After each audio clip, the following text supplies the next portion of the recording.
Hello everyone, I hope आप सभी बहुत अच्छे होंगे। आपके एम्स क्री 4 फार्मासिस्ट का रिजल्ट आ चुका है।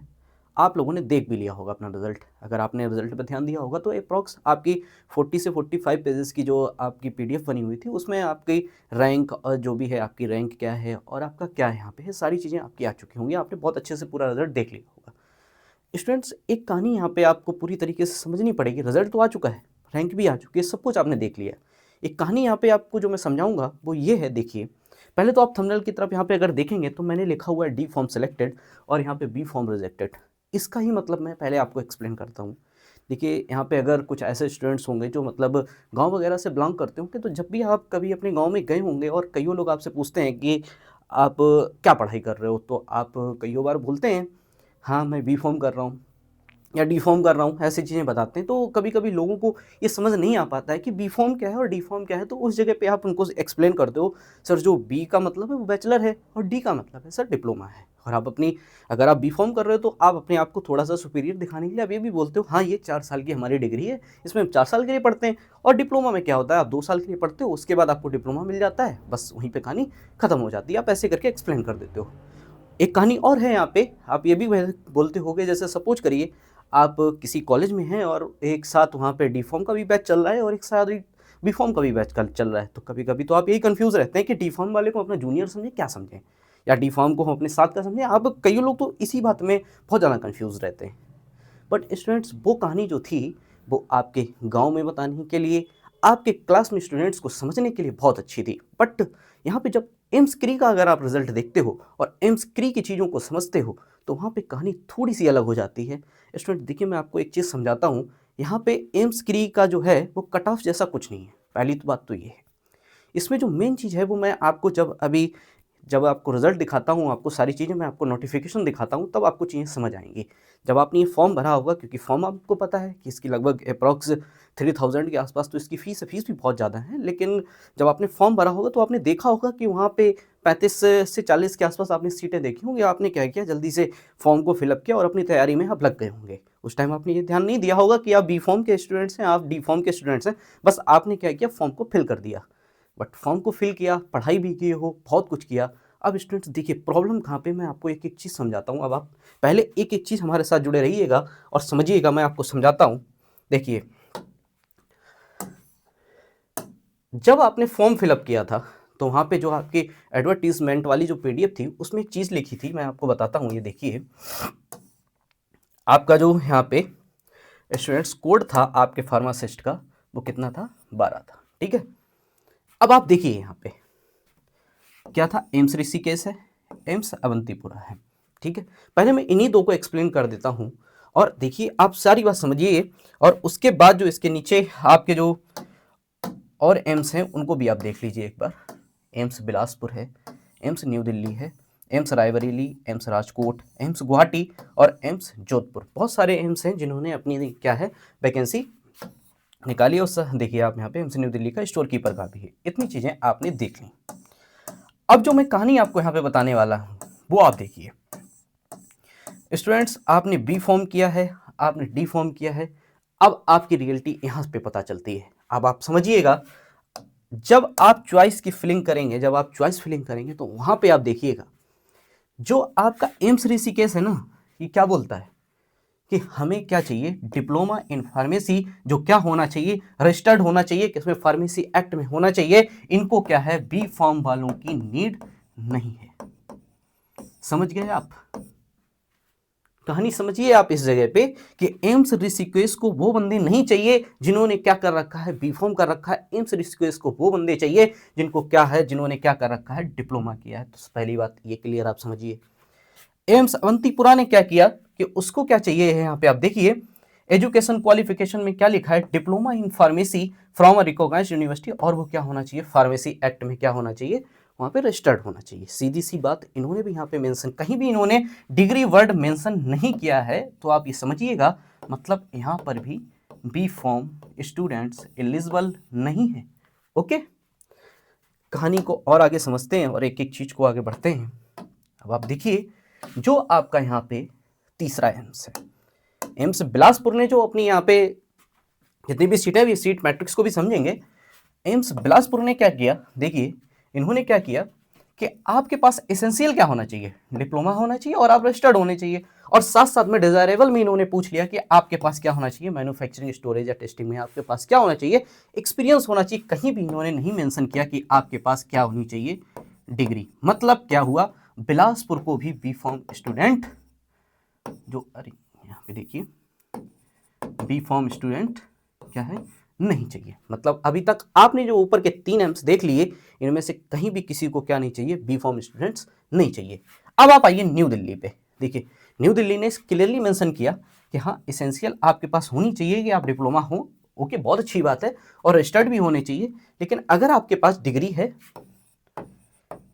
है तो क्या कर सकते हैं, आपने अगर बी फॉर्म किया है तो आप हमारे यहाँ की चॉइस फिलिंग कर सकते हैं। आप देखिए अभी बी फॉर्म के लिए बात हो रही है, आप समझिए 4 आपने एम्स देख लिए, उसमें से अभी आपके पास एक एम्स आया है जिसमें से कौन एलिजिबल है, बी फॉर्म के स्टूडेंट्स। अभी आप पूरी बात को क्लियर समझिएगा स्टूडेंट्स, फिर हम आगे बढ़ते हैं। फिर देखिए आप, अब आती है आपके अगले एम्स की बात, एम्स रायबरेली। ठीक है, एम्स रायबरेली ने क्या कहा, देखिए डिप्लोमा होना चाहिए, ठीक है, आप फार्मेसी में रजिस्टर्ड होने चाहिए, और आपका क्या होना चाहिए, आपके पास एक्सपीरियंस होना चाहिए। रायबरेली ने भी साफ मेंशन कर दिया मुझे बी फॉर्म स्टूडेंट्स नहीं चाहिए। ओके, फिर आइए, अब एम्स राजकोट ने क्या बोला कि मुझे कौन लोगों की जरूरत है जिन्होंने डिप्लोमा कर रखा है और वो रजिस्टर्ड होने चाहिए। हाँ, इन्होंने ये भी बोल दिया कि हाँ मुझे वो भी स्टूडेंट्स चाहिए जिन्होंने क्या किया है, बी फॉर्म किया। देखिए अभी जो मैं बी फॉर्म के बिहाफ पे बात कर रहा हूँ, यहाँ पे अभी तक आपने 6 एम्स को देख लिया, 6 में से 2 एम्स ऐसे आए जिन्होंने क्या किया है, बी फॉर्म वालों को वरीयता दी। हाँ कि अगर आपने डिग्री भी कर रखी है तो आपकी बहुत इज्जत है, ठीक है, हम आपको अपने यहाँ बुला रहे हैं और आप हमारे यहाँ की चॉइस फिलिंग कर सकते हैं। देखिए फिर आप देखिए आगे की कहानी, एम्स गुवाहाटी ने क्या कहानी गई, मैं देखिए आपको पूरा क्लियरली दिखाता हूँ, आपको कहानी यहाँ पे समझ आएगी। बहुत जरूरी होता है जब हम फॉर्म भरते हैं, ये सारी चीजें बहुत इंपॉर्टेंट रहती हैं। एम्स गुवाहाटी ने क्या बोला, अगर आपके पास डिप्लोमा है, क्लियर, अगर आपके पास डिप्लोमा है और आप क्या होने चाहिए, फार्मेसी एक्ट में आप रजिस्टर्ड होने चाहिए, और आपके पास एक्सपीरियंस होना चाहिए, डिजायरेबल है, कहीं भी मेंशन नहीं किया है कि आपके पास क्या होनी चाहिए, डिग्री। ठीक है, मतलब क्या हुआ, गुवाहाटी को भी क्या नहीं चाहिए, बी फॉर्म स्टूडेंट्स नहीं चाहिए। क्लियर। अब आइए आप यहाँ पे जोधपुर की बात है, ठीक है, जोधपुर ने क्या किया, यहाँ पे आप देखिए इनको भी क्या चाहिए, डी फॉर्म चाहिए, और साथ साथ में ऐसे स्टूडेंट्स जो मतलब रजिस्टर्ड हो, बट इनको भी कहीं भी आप देखिए, इनको भी इन्होंने एक्सपीरियंस तो मांगा है बट इन्होंने कहीं भी मेंशन नहीं किया कि इनको क्या चाहिए, डिग्री। मतलब क्या है, कहीं पे भी मेंशन नहीं किया है कि इनको भी डिग्री चाहिए। अब आपने इतने एम्स देख लिए, इसमें से सिर्फ आपके पास 2 एम्स निकल के आए, एक एम्स आपके पास दिल्ली और दूसरा आपके पास राजकोट। स्टूडेंट्स पूरी कहानी को समझते जाइएगा, ठीक है। 2 ऐसे एम्स हैं जो आपको सीट ऑफर कर रहे हैं, कौन कौन सी सीट ऑफर कर रहे हैं, एक दिल्ली और एक राजकोट। अब इनकी कहानी को समझिए और चलते हैं इनके सीट मैट्रिक्स को समझते हैं कि इनकी seat matrix B pharm students के लिए क्या है। देखिए मैं आपको सारी चीजें बताता हूं, बहुत अच्छे से आपको समझ आएंगी। मैं आप यहाँ पे बताता हूं, देखिए आप देखिएगा,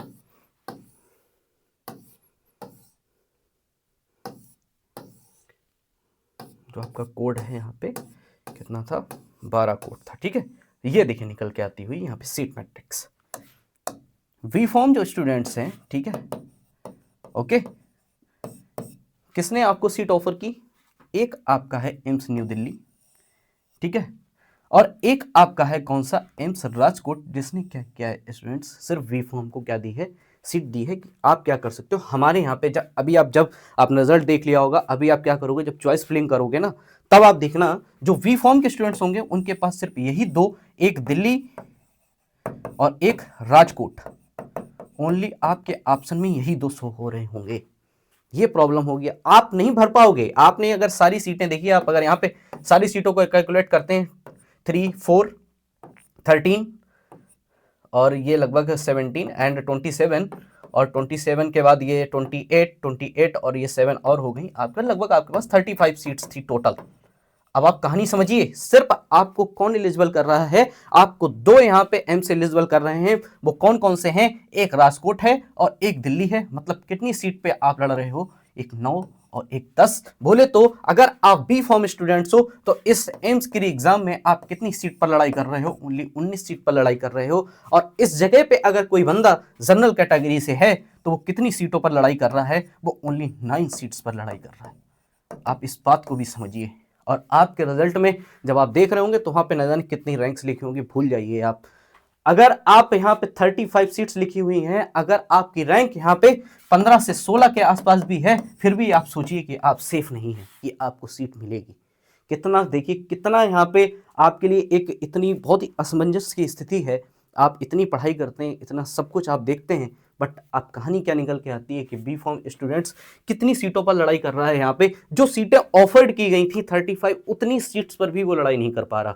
वो लड़ाई कितनी सीट्स पर कर रहा है? ओनली 19 सीट्स पर लड़ाई कर रहा है। जो उसको कौन दिया है? एक दिल्ली दी है और राजकोट दी है। अगर जनरल का बंदा है तो उसको सिर्फ 9 सीटों पर लड़ना है, क्योंकि वो तो सिर्फ अपनी कैटेगरी में ही रह सकता है। उसको किसी भी कैटेगरी से क्या होगा, नहीं सीट मिलेगी, अपनी कैटेगरी से लड़ना है।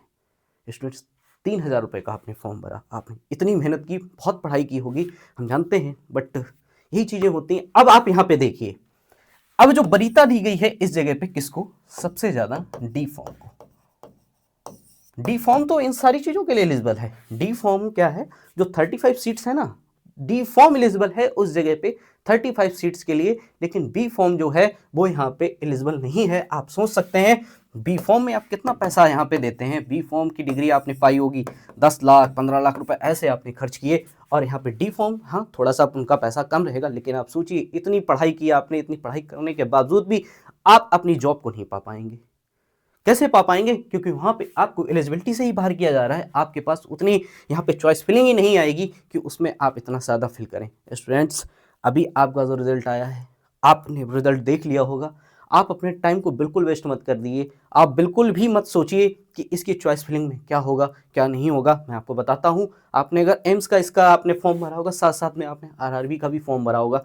स्टूडेंट्स, आप अपनी तैयारी को में आरआरबी की तरफ लग जाइए, इसकी तरफ ध्यान मत दीजिए। जिन स्टूडेंट्स की रैंक हाँ बहुत ही अच्छी है, आप 1 2 3 4 में है, वो एक बार आप इसकी तरफ जाइए। और जिनकी रैंक थोड़ी ज़्यादा उधर की तरफ चली गई तो आप थोड़ा सा आप अपनी दूसरे एग्ज़ाम की प्रिपरेशन में लग जाइए। इसके चक्कर में मत बैठिए, नहीं तो इसके चक्कर में बैठेंगे तो आपकी वो भी प्रिपरेशन ख़राब हो जाएगी। आपका नेक्स्ट एग्ज़ाम आरआरबी का लगा हुआ है, आप उसके लिए बहुत अच्छी प्रिपरेशन करिए। स्टूडेंट्स, यही चीज़ थी मैं आपको इस लेक्चर में बताने के लिए।